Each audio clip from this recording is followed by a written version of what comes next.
창세기 1장 1절로 5절 말씀입니다. 성경에서 맨 앞장이 되겠습니다. 함께 읽겠습니다. 태초에 하나님이 천지를 창조하시니라. 땅이 혼돈하고 공허하며 흑암이 깊음 위에 있고 하나님의 영은 수면 위에 운행하시니라. 하나님이 이르시되 빛이 있으라 하시니 빛이 있었고 빛이 하나님이 보시기에 좋았더라. 하나님이 빛과 어두움을 나눠사 하나님을 빛을 낮이라 부르시고 어두움을 밤이라 부르시니 이는 아침이 되니 이는 첫째 날이니라. 아멘. 하나님이 천지를 창조하셨어요. 이것이 창세기 시작이고 성경의 시작입니다. 하나님 혼자 지으셨어요. 그런데 우리가 이런 생각을 하죠.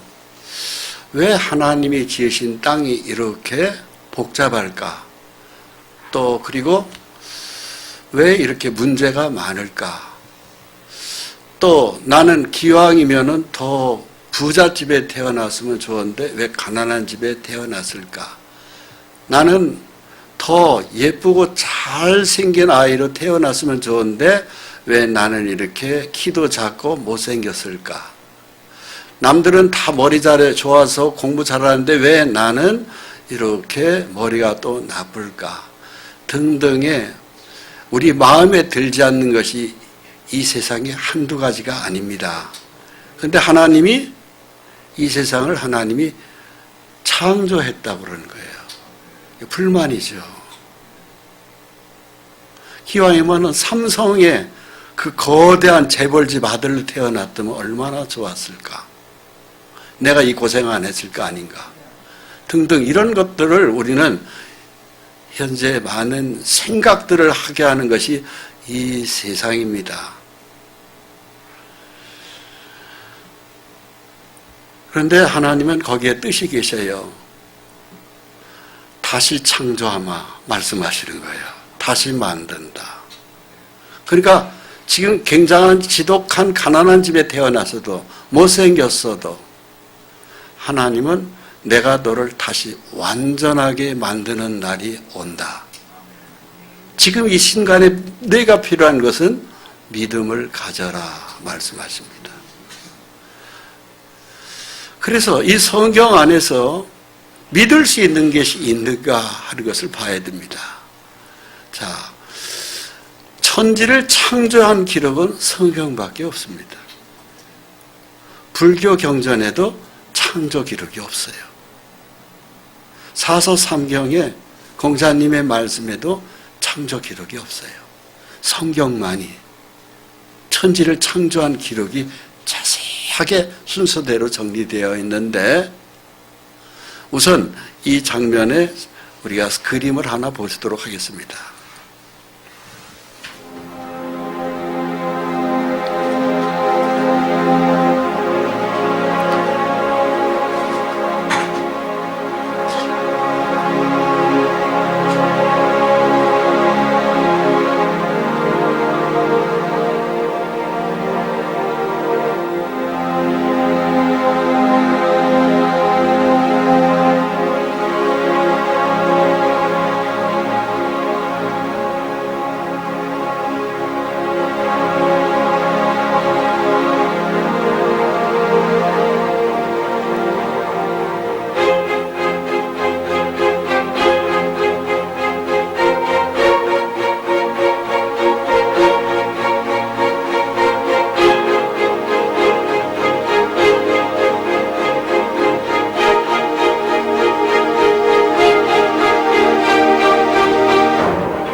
됐습니다. 하나님께서 이 우주를 창조하셨다고 말씀하세요. 저절로 생기지 않았다고 하나님이 분명하게 하나님이 창조했다고 하시는 거예요. 그래서 그분을 우리는 창조주라고 부릅니다. 그럼 왜 하나님이 이렇게 모순되게 만들었을까? 왜 이렇게 지구가 문제가 많을까? 보통 문제가 아니잖아요. 이것이 창조의 완성이 아니라는 사실입니다. 현재 우리가 살고 있는 이 땅이 완전한 창조가 아니에요. 재창조하시겠다고 분명히 성경은 기록하고 있어요. 우리도 그래요. 우리가 키가 작다, 못생겼다, 머리가 나쁘다 등등의 뭔가 남들보다 뒤떨어지는 것에 대해서 우리는 굉장히 그 부족한 것에 대해서 한을 가지고 살아요. 공부 못하는 사람은 더 머리가 공부 잘했으면 좋았을 것 같고, 기타 많은 것들에 우리는 이 세상에 한을 품고 살아갑니다. 그것도 하나님은 현재 내 몸도 내가 만들었다. 그런데 다시 만든다. 이것이에요. 이것이 하나님의 계획입니다. 우리는 이 하나님의 신묘막측한 것에 대하여 이렇게 또 성경을 찾아볼 수 있습니다. 시편 139편 13절로 14절 말씀 함께 읽겠습니다. 주께서 내 내장을 지으시며 나의 모태에서 나를 만드셨나이다. 내가 주께 감사함은 나를 지으심이 심히 기묘하심이라. 주께서 하시는 일이 기이함을 내 영혼이 잘 아나이다. 아멘. 주께서, 창조 주께서 임금왕자에다가 맨 위에다가 점 하나를 딱 지면 주예요. 왕보다 창조주, 주가 모든 왕보다 주님이 더 높아요. 대통령보다 더 높은 게 주님이에요. 그런데 그분이 어디에서? 어머니 모태에서 내가 너를 만들었다 말씀하세요. 그래서 하나님 왜 나를 이렇게 만드셨어요? 왜 만드셨어요? 그래서 하나님께 물어야 됩니다. 근데 나를 만든 것 자체가 신묘막측하게 지었다고 말씀하세요. 어머니 태에서, 모태에서, 엄마는 임신을 했는데 임신한 줄도 모르고 뱃속에서 아기가 생긴 장면을 우리가 또 한번 다음 장면을 보시도록 하겠습니다.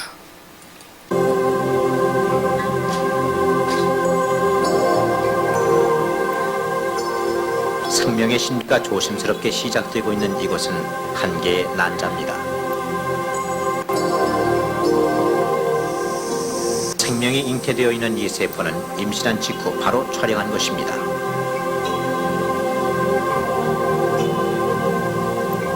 이 작은 세포가 성장해 갓난아기가 되는 것입니다.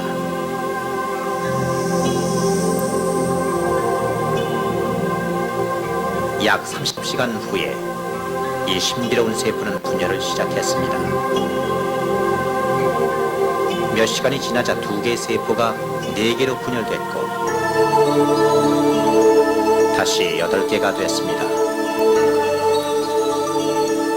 둘로 분열되면서 숫자는 계속 2배로 증가했습니다.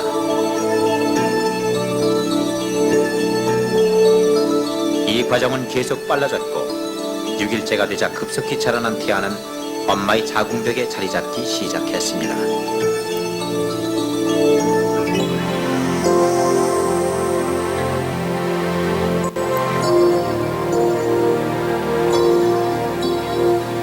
(6주) 후에 태아 세포들은 그 형태와 목적에 따라 조직화되었고 등뼈의 형태가 생겨나고 머리와 뇌가 형성되기 시작했습니다.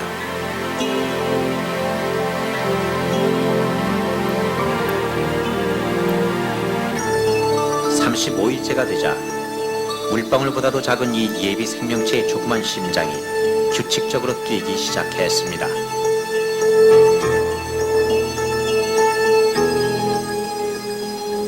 7주에 접어들면서 1인치도 되지 않은 이 태아의 몸에 모든 장기가 생겨났습니다.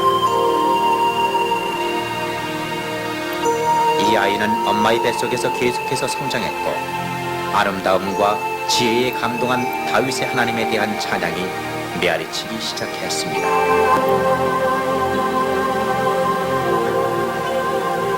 내가 모태에서부터 주의 붙드신 바 되었으며 내 어미 배에서 주의 취하여 내신 바 되었사오니 나는 항상 주를 찬송하리이다.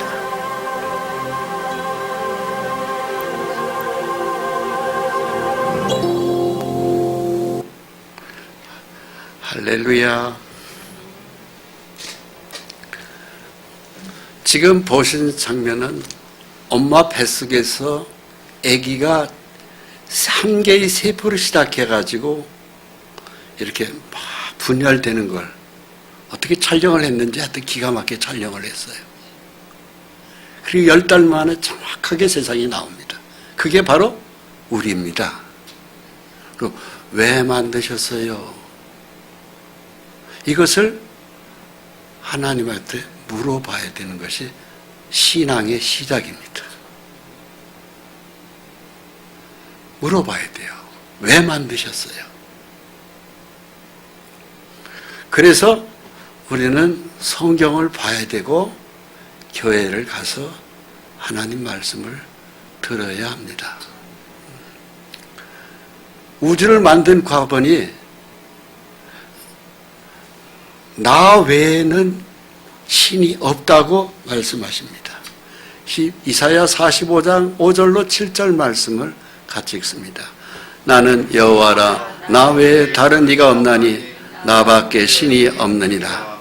너는 나를 알지 못하였을지라도 나는 네 띠를 동일 것이요 해 뜨는 곳에서든지 지는 곳에서든지 나밖에 다른 이가 없는 줄을 알게 하리라. 나는 여호와라 다른 이가 없느니라. 나는 빛도 짓고 어둠도 창조하며 나는 평안도 짓고 환난도 창조하나니 나는 여호와라 이 모든 일을 행하는 자니라 하였노라. 아멘. 하나님 외에는 아무것도 신이 없습니다. 하나님은 딱 한 분입니다. 우리는 그분이 지은 피조물, 흙덩어리에 불과한 거예요. 내가 굉장히 크고 위대한 것 같아도 인생을 살다 보면 나는 별것이 아니구나 하는 것을 알아요. 성공해가지고 그가 굉장한 거부가 되어서 재벌이 됐다 할지라도 죽을 때는 한 줌의 흙으로 끝납니다. 근데 그 한 줌의 흙으로 끝나기 전에 하나님은 네가 나를 찾으라고 돼 있어요. 구하라고 돼 있어요. 진리의 문을 두드리라고 돼 있어요. 그래서 찾지 못하면 인생은 다 허무해요. 그래서 죽을 때 다 헛되다고 합니다. 엄청나게 돈을 모은 재벌도 죽을 때는 공술에 공수거, 빈손으로 왔다 빈손으로 간다고 얘기합니다. 하나님은 빈손으로 끝나는 너는 그야말로 헛살았다는 거죠. 그럼 바로 뭐냐? 하나님께 묻고 왜 만들었는지 하는 것을 창조주의 계획 속에서 발견해야 돼요. 그래야 재창조될 때 우리가 천국에 갈 수 있습니다. 이 땅에서 부귀 영화만 누리는 거 별거 아니에요. 어마어마한 재벌도 이 땅 떠날 때는 다 두고 가야 돼요. 딱 하나 가지고 가는 것이 있어야 돼요. 그게 바로 뭐냐면은 믿음이라고 하는 것입니다. 그 믿음을 발견하면은 그것이 빛에 들어가요. 그러나 믿음이 없으면 어둠 속에서 계속 혼돈 속에서 다람쥐 쳇바퀴 돌도 돌고 돌고 또 할 뿐입니다. 어지럽기만 합니다. 자, 아래 거 다시 읽습니다. 나는 빛도 짓고 어둠도 창조하며 나는 평안도 짓고 환난도 창조하나니 나는 여호와라 이 모든 일을 행하는 자니라 하였노라. 빛은 환한 거예요. 보이는 거예요. 어둠은 캄캄하고 안 보이는 거예요. 나는 빛도 어둠도 하나님이 창조한다고 되어 있어요. 평안이 빛에 들어가면 평안이 와요. 하나님의 말씀에 믿음이 오면 편안합니다. 그러나 그 빛이 안 들어가면 캄캄한 어둠이에요. 환난만 옵니다. 그래서 이 세상은 빛과 어둠이 공존하고 평안과 환난이 공존합니다. 그러면 빛은 바로 뭐냐? 하나님의 말씀 속으로 내가 믿는 거예요. 그 믿음으로 들어가지 못하면 인생 완전히 헛살은 겁니다. 삼성그룹의 이건희 회장님 얼마 전에 돌아가셨어요. 18조를 두고 가셨어요. 세계 재벌입니다. 10조는 국가의 세금으로 들어가고 8조는 자녀분들이 나눠 갖겠죠. 그렇게 애지중지하고 성공한 사람도 성경에서 믿음을 못 가지면 허무합니다.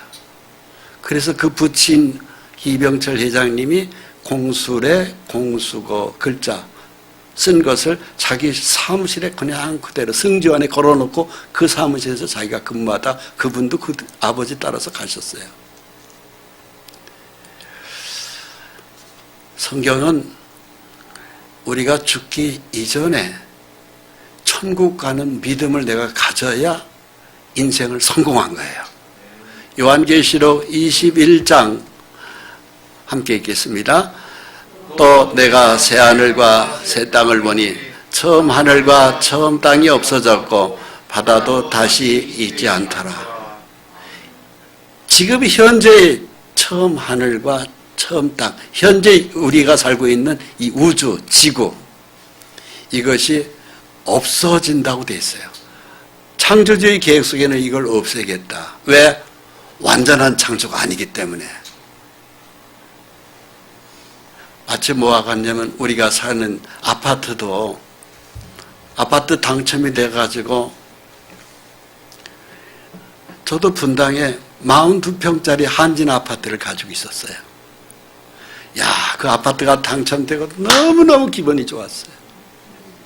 그래가지고 그 아파트가 지어질 때까지 제가 자주 분당까지를 차를 몰고 가서 시간이 되면 봤어요. 뭘 봤어요? 모델하우스를 봤어요. 야, 이제 이 아파트에 내가 들어간다. 철근이 쳐지고 1층 올라가고 2층 올라가고 쭉 올라갑니다. 방이 4개입니다. 너무너무 좋았어요. 철근 올라갈 때 모델하우스도 또 가봅니다. 가보면 진짜같이 콕 지어놨어요. 이야, 좋다. 그랬는데 그 아파트 죽을 때까지 그곳에서 오래 살 줄 알았어요. IMF 딱 터지면서 날아가 버렸어요. 내 것이 없어요. 이 세상은 내 것 아무도 없습니다. 자식도 품 안에 있을 땐 자식이에요. 결혼해서 나가보세요. 내 거 아닙니다. 며느리 거예요. 내 거 없습니다. 집도 내 거 없습니다. 자식도 내 거 없습니다. 남편도 내 거 없습니다. 헤어지면 완전히 납니다. 깨끗이 끝납니다. 그 좋은 집도 내 것 없어요. 자가용도 내 것 없어요. 내 것은 딱 하나밖에 없어요. 그게 바로 뭐냐면 하나님에 대한 다음 세상을 갈 수 있다는 믿음 가져야 돼요. 그것이 내 거예요. 내 소유는 이것이니 곧 주의 말씀을 지킨 것이니이다. 다윗이 그랬어요. 말씀을 내가 지키는 거, 그것이 내 거지, 말씀하고 상관없이 사는 모든 것들은 내 것 없습니다. 이 땅에 살 때 부부예요. 이 땅에 사는 동안에 내 자식이고 내 손주예요. 떠나면은 완전히 결별해요. 그 다음에는 어디로 갈까요? 믿음을 가진 사람은 천국에 들어가요. 그것이 새로 만들어지는 재창조된 완전한 창조, 새하늘과 새 땅입니다. 그 무대는 어떻게 만들어질까요? 성경에는 우리에게 큰 희망의 메시지가 있어요. 첫째, 눈에서 첫 번째 세상을 사는 동안에 내가 너무 고생했다. 그래서 눈물을 닦아준다고 되어 있어요. 그래서 다시 만들어지는 재창조된 천국은 특징이 있어요. 이 세상에서는 눈물이 있는데 거기서는 눈물이 없습니다. 슬픔이 없다는 거예요. 여러분, 이 땅에 살면서 많은 눈물을 흘려봤죠. 억울해서 울고, 누가 돌아가셔서 울고, 많은 눈물의 슬픔이 있어요. 그것이 없습니다. 또 천국은 특징이 사망이 없다고 되어 있어요. 죽는 일이 없습니다. 두 번째 창조는 죽음이 없는 곳으로 가요. 이것은 사실입니다. 이 땅은 죽음이 있어요. 다음에 창조되는 건 죽음이 없어요. 저는 이 성경 그대로를 믿습니다. 그 다음에 아픈 것이 없습니다. 이 땅에서는 병원이 있죠. 의사가 있고 간호사가 있고 간병인이 있어요. 다음 세상은 병원 없습니다. 왜? 완전한 창조니까 아픈 사람이 없는 거예요. 의사도 필요 없어요. 간호사도 필요 없어요. 처음 것들이 다 지나갔다고 돼 있어요. 그러니까 첫 번째 창조에서 있는 많은 부족한 것이 다음 창조에서는 완전한 창조, 하나님이 거기를 향해서 우리를 지금 데리고 가시는 거예요. 내가 만물을 새롭게 하노라 그랬어요. 그 지금같이 창조하는 게 아니에요. 다음은 완전한 창조라니까요.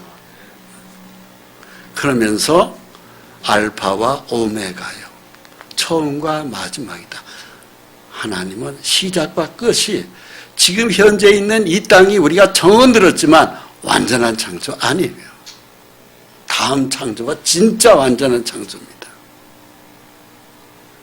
거기를 믿고 가야 돼요.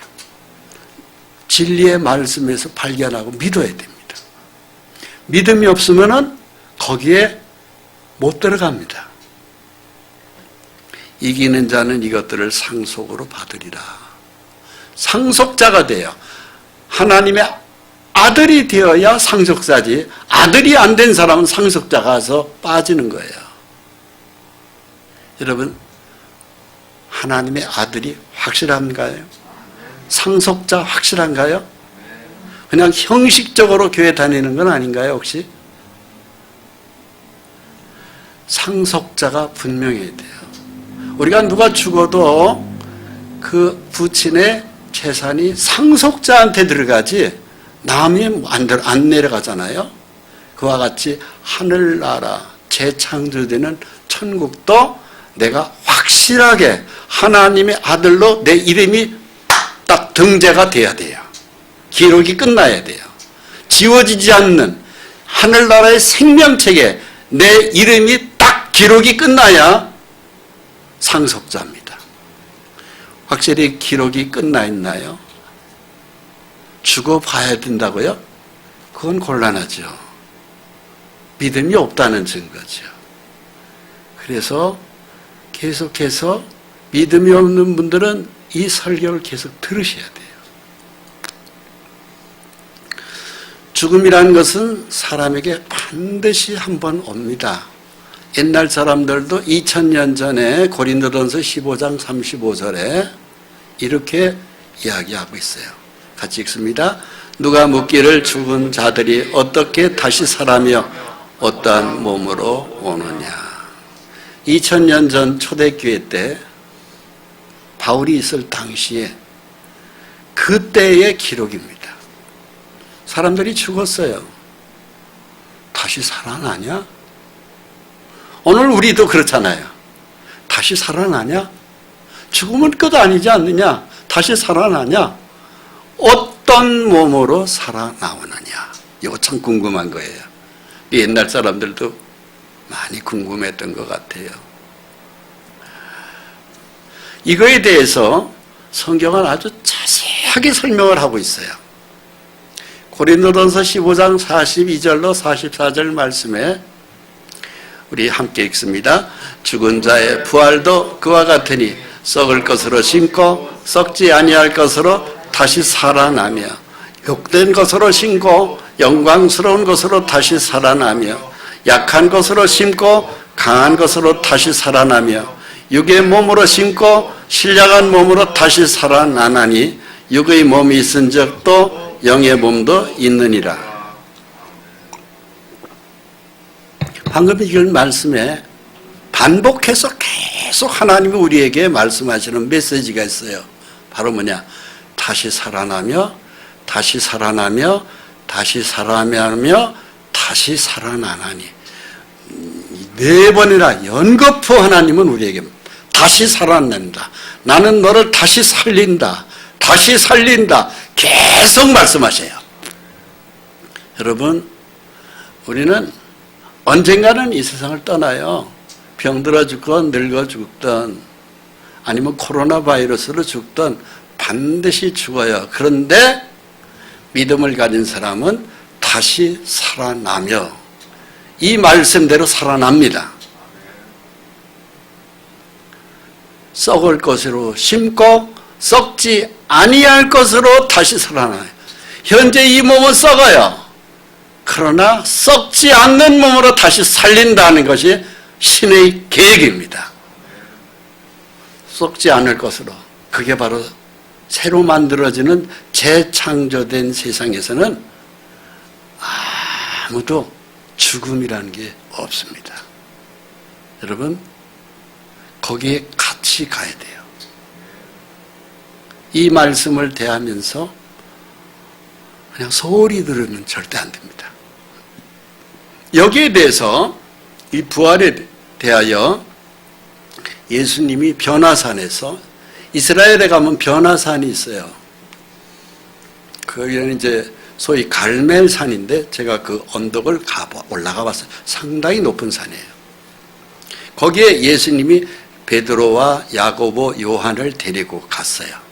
상당히 높은 산입니다. 거기에 가면 굉장히 넓은 공터가 있어요.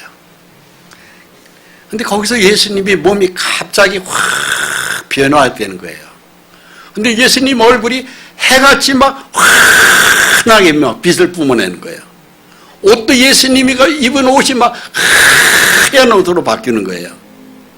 그때 그 예수님과 1500년 전에 죽었던 모세, 엘리야, 800년 전에 죽었던 엘리야가 1500년 전에 죽었던 모세가 예수님에게 나타나는 거예요. 800년 전에 죽었던 엘리야가 나타나서 예수님과 거기서 변화된 몸으로 대화하는 것이 베드로, 야고보, 요한에게 보여졌다고 돼 있어요. 그러니까 이 얘기는 바로 뭡니까? 1500년에 죽었던 모세도 그 육신은 죽었지만 새로운 몸으로 변형돼서 있었고 800년 전에 엘리야가 죽었지만 새로운 몸으로 예수님에게 나타나신 거예요. 그래서 1500년 전에 죽었던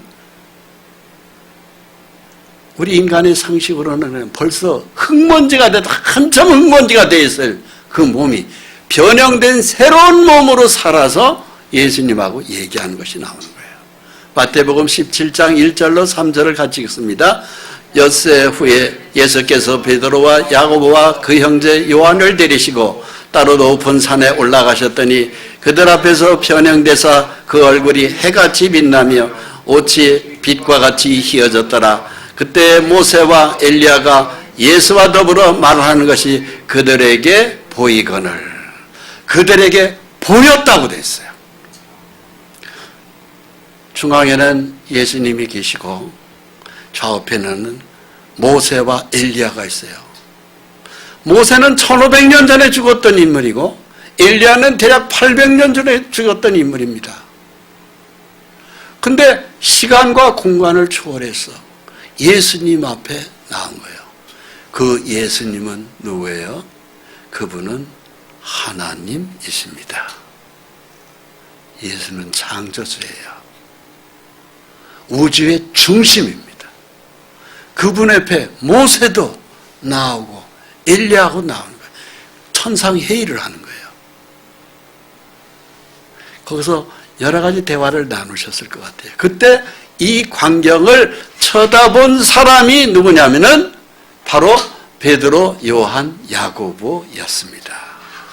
베드로, 요한, 야고보. 그들은 이렇게 1500년 전에 살았던 인물이 다시 태어나고 800년 전에 태어났던 분들이 다시 나온 거예요. 여러분, 사람은 죽으면 끝이라고 하는 사람들이 있어요. 그 사람들은 다시 재창조되는 그 아름다운 세계로 들어갈 수 없습니다. 절대 죽으면 끝이라고 하는 아주 그냥 예수 믿어야 된다면은 막 여기다 막 굵은 핏자국을 핏줄을 막 곡 터질 것 같이 반대하면서 죽으면 끝이지 뭐 천국이 어디 있고 지옥이 어디 있고 하는 사람들이 있죠. 한심한 사람들이에요. 그야말로 그분들은 가는 곳이 딱 한 군데로 정해졌어요. 그게 바로 지옥입니다. 거기 안 가려면 다른 거 없어요. 말씀을 믿어야 돼요. 부활은 확실합니다. 죽으면 다시 태어나요. 그것을 가장 잘 증거하신 분이 예수님이십니다. 요한복음 11장 17절로 21절까지를 같이 읽습니다. 예수께서 와서 보시니 나사로가 무덤에 있은지 이미 나으리라. 베다니는 예루살렘에서 가깝기가 한 오리쯤 되매 많은 유대인이 마르다와 마리아에게 그 오라비의 일로 위문하러 왔더니 마르다는 예수께서 오신다는 말을 듣고 곧 나가 맞이하되 마리아는 집에 앉았더라. 마르다가 예수께 여짜오되 주께서 여기 계셨더라면 내 오라버니가 죽지 아니하였겠나이다. 그랬습니다. 베다니 나사로 그 집은 부모가 안 계셨어요. 그래서 예수님이 특별히 그 지역을 여행하면은 나사로의 그 집에 가셔서 자주 거기서 쉬기도 하시고 음식도 잡수셨던 것 같아요. 그런데 그 집에 유일한 상속자 아들 하나가 나사로인데 병들어서 죽었어요. 그러니까 그 집에 굉장한 슬픔이 왔죠. 죽음이 왔으니까. 그래서 두 누이, 언니는 마르다고 동생은 마리아입니다. 예수님이 안 계실 때 죽어버렸어요. 그 소리를 듣고 예수님이 나흘 후에 그 집에 다시 오시는 거예요. 그 집에 가까이 오니까 언니 마르다가 막 뛰어나가는 거예요. 가서 주님이 여기 계셨으면 내 동생 나사로가 죽지 않았는데 우리를 떠나서 있다 오셨습니까? 막 오열을 하면서 예수님 앞에 엎드려져 있는 거예요. 동생 마리아는 속이 상해가지고 집에서 예수님이 원망스러워요. 그렇게 예수님을 믿고 따랐는데 내 동생이 왜 죽냐 이거죠. 그래서 속상해가지고 예수님이 보기 싫은 거예요. 그래서 문을 걸어 잠그고 예수님이 온다는 소리를 듣고 나가지도 않는 거예요. 방에 콕 박혀서 방콕이라고 그러죠. 방에 콕 박혀 있는 거예요. 근데 예수님이요, 동네 입구까지 와서 마르다 보고 그러시는 거예요. 말씀이 네 오라비가 다시 살아난다. 나사로가 죽은 게 아니다. 얘기한 거예요. 자, 요한복음 11장 23절로 26절 말씀인데요. 위에 것만 읽습니다. 예수께서 이르시되 내 오라비가 다시 살아나리라 말씀하세요. 자, 아니 죽은 지 나흘이나 됐어요. 근데 살아난대요. 이게 우리 사람이 죽었다가 살아난다는 이야기를 어떻게 믿어야 됩니까? 인간의 상식으로는 있을 수가 없는 거예요. 근데 살아난대요. 그러면서 예수님이 말씀하셔요. 그 밑에 읽습니다. 마르다가 이르되 마지막 날 부활 때에는 다시 살아날 줄을 내가 아나이다. 예수께서 이르시되 나는 부활이요 생명이니 나를 믿는 자는 죽어도 살겠고 오로 살아서 나를 믿는 자는 영원히 죽지 아니하리니 이것을 네가 믿느냐 그랬습니다. 예수님이 여기서 부활이라는 것을 분명하게 말씀하세요. 죽었다가 다시 살아난다. 그리고 다시 살아난 믿는 자는 영원히 죽지 않는다. 아주 선포를 하세요. 이렇게 선포할 수 있는 분은 하나님 이외에는 없습니다. 생명을 주신 분이 다시 믿는 자는 영원히 죽지 않는다 말씀하셨으면 그대로예요. 성경은 여기에 뭐 토를 다룰 필요가 없어요. 예수님이 믿는 자는 영원히 죽지 않는다 하면 영원히 죽지 않는 겁니다.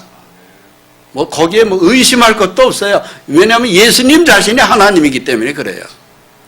다만 이것을 내가 믿느냐고 하는 것을 점검하세요. 여러분 믿으십니까? 믿으셔야 돼요. 이 믿는 걸 늦추면 안 됩니다. 그래놓고 예수님이 이제 그 나사로 무덤이 어디에 있느냐? 저기 있습니다. 같이 가시죠. 그래 가자. 다시 살아난다고 하시니까 모시고 간 거예요. 이스라엘은 무덤이 굴입니다. 제가 이집트, 이탈리아, 로마, 이스라엘 이런 쪽을 여행을 해보니까 거기는 굴 속에다가 죽은 시신을 하나씩 넣고 굴 입구에다가 돌문을 이렇게 딱 막아 놓으면은 그것이 장례 끝이에요.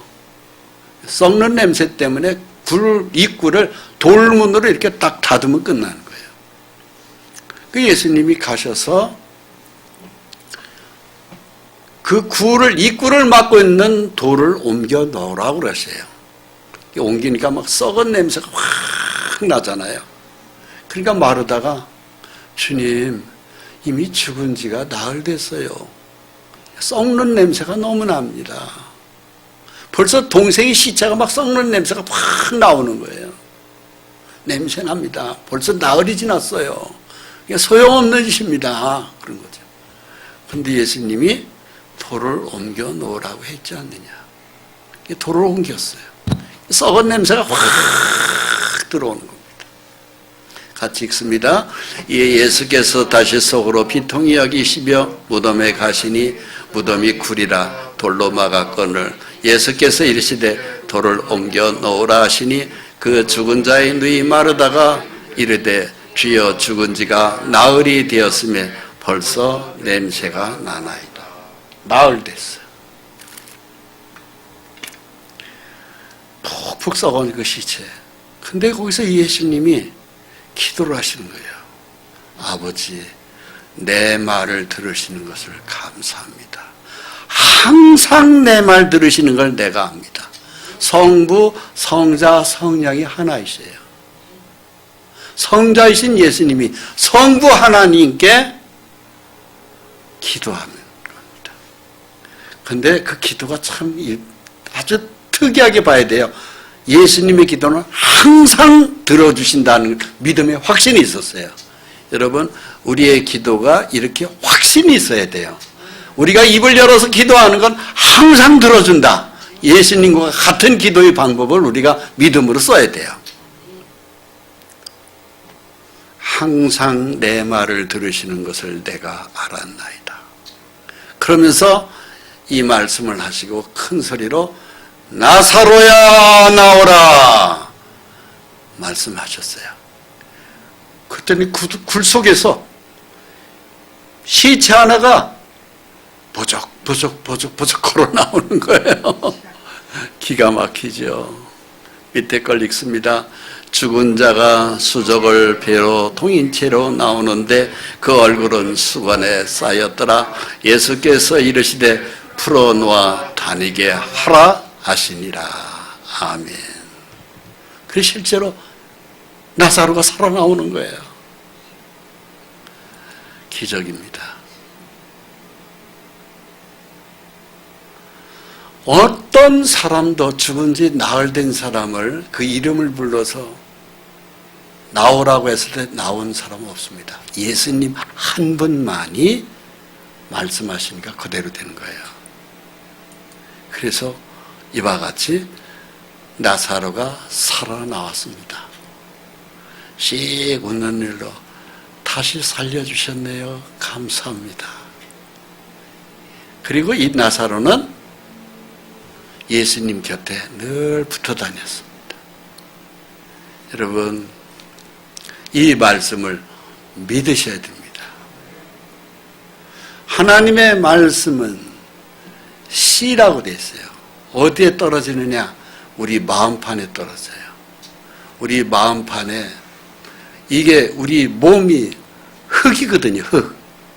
근데 흙에 도중 4개의 마음을 표현하셨어요. 길가, 바위, 차돌 같은 마음, 가시떨기, 그리고 또 하나의 종류가 있어요. 좋은 땅. 하나님의 말씀이 4 종류의 마음밭에 떨어집니다. 씨는 하나님의 말씀이에요. 하나님의 말씀이 내 눈과 귀와 들어가서 내 마음판 속에 떨어지는 거예요. 내 마음을 계속해서 곱게 하나님 말씀을 내 속에서 믿음으로 받아들여야 인내로 결실됩니다. 할렐루야. 우리는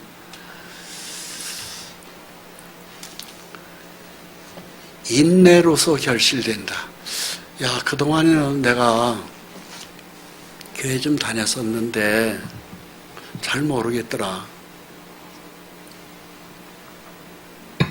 그 어느 날 믿음이 오는 순간이 딱 와요. 제가 어느 큰 노인 요양병원에 지나가는데 중환자실 옆에 어떤 할머니가 휠체어에 계셔요. 그러더니 얼굴색이 벌써 굉장히 하얗게 안 좋아요. 건강이 굉장히 안 좋아 보이더라고요. 그게 제가 지나가다가 할머니, 저는 목사입니다. 예수 믿으셔야 천국 갑니다. 그랬더니 그 할머니가 하는 이야기가, 저요 교회 한 2년 다녔는데 뭐가 뭔지 모르겠어요.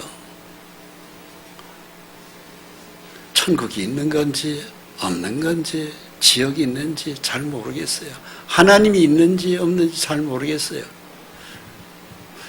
그래서 할머니 제 말을 잘 들으시면 천국 갈 수 있습니다. 그랬더니 고개를 그냥 마지못해서 끄덕끄덕 하셔요. 그래서 어디가 그렇게 몸이 안 좋으세요? 그랬더니 암인데 말기시더라고. 그럼 마지막으로 한번 들어보겠다는 거예요. 그래서 옆에 있는 간호사 보고 시켜서 담요 좀 빨리 중환자실에서 가져오라고. 휠체어에 앉아있는 그분에게 좀 목에까지 다 덮어드리라고 그랬더니 이렇게 덮어드려요. 그 휠체어에 있고 내 옆에서 전도 가방을 딱 들어가지고 제가 전도하는 게 굉장히 그림으로 잘 설명을 해요. 알기 쉽게. 쭉 설명했는데 이분이 그 자리에서 탁 말씀을 믿었어요. 성령님의 역사예요. 믿더니 그냥 얼굴이 환해졌어요. 그러더니 천국 간대요. 자기도 갈 수 있다는 거예요. 그러고서는 기도해드리고 중환자실로 그분을 모시고 간호사 보고 가라고 그랬어요. 이틀 후에 돌아가셨어요. 이틀 후에 돌아가셨어요. 그러더니 그 간호사가 알고 보니까 나중에 보니까 며느리더라고요. 얘야, 그 목사님 덕분에 내가 다 믿음을 가졌단다. 내가 장례를 치르고 난 다음에 그 목사님 꼭 만나서 고맙다고 하더라고 인사 좀 전해다고. 그게 며느리한테 전해들은 이야기입니다. 실제입니다. 씨는 하나님의 말씀입니다. 하나님의 말씀이 믿음으로 내 속에 뿌려져야 돼요. 믿음이 없이, 말씀이 믿음이 없이 되는 것은 재창조 대상에서 빠집니다. 천국 못 간다는 소리예요. 말씀이 믿음으로 내 속에서 뿌려져야 돼요. 그래야 결실이 됩니다. 저를 따라서요. 씨는 하나님의 말씀이요. 좋은 땅은 인내로 결실하는 자니라. 아멘. 네. 오늘 말씀을 듣고 끝나는 게 아닙니다. 계속 들으셔야 돼요. 앞으로 계속 좋은 말씀이 많이 나갑니다. 들으시면 결국은 천국 가는 믿음이 딱 어느 날 옵니다. 할렐루야. 기도하겠습니다. 거룩하신 아버지 하나님, 구속의 은혜에 감사합니다. 한 사람의 잃어진 양을 찾고 찾아서 99마리의 양보다 잃어버리진 한 마리의 양을 찾고 찾는다고 하신 주 하나님, 많은 사람들이 교회를 다니며 또 쉬는 사람도 많고 특히나 이 코로나 시대에 교회에 하나님과 탐을 쌓은 분도 많이 있습니다. 주여, 형식적으로 교회를 다녔던 걸음들이 말씀에서 믿음으로 화합되어 확실하게 하나님을 아버지라 부를 수 있는 천국에 자기 이름이 기록되는 하나님 백성으로 만들어 주시옵소서. 그래서 이 귀한 생명의 말씀의 마지막 시대에 우리 이름들이 다 하늘나라에 기록되어서 기쁨으로 하늘나라로 갈 수 있도록 길을 열어 주옵소서. 예수 그리스도의 이름으로 기도합니다. 아멘.